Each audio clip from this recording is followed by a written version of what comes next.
Jérémie, chapitre 26. Au commencement du règne de Joachim, fils de Josias, roi de Juda, cette parole fut prononcée de la part de l'Éternel en ces mots.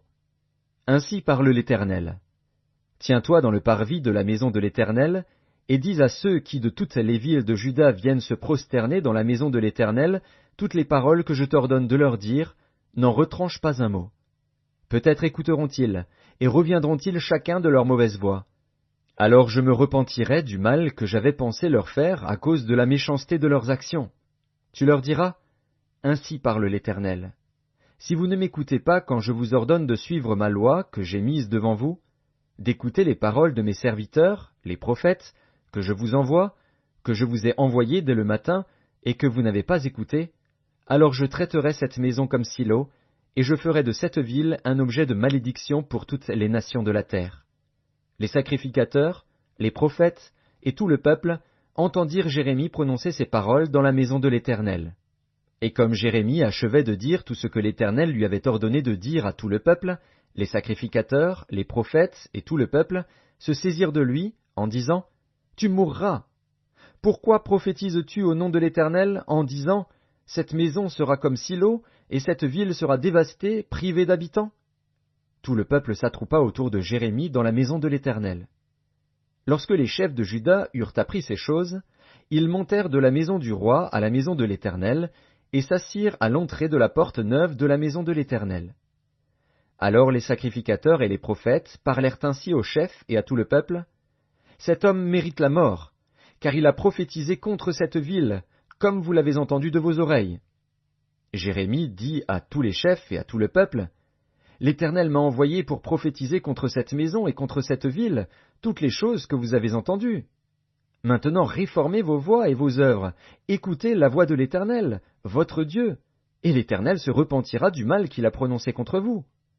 Pour moi, me voici entre vos mains, traitez-moi comme il vous semblera bon et juste. Seulement sachez que, si vous me faites mourir, vous vous chargez du sang innocent, vous, cette ville et ses habitants, car l'Éternel m'a véritablement envoyé vers vous pour prononcer à vos oreilles toutes ces paroles.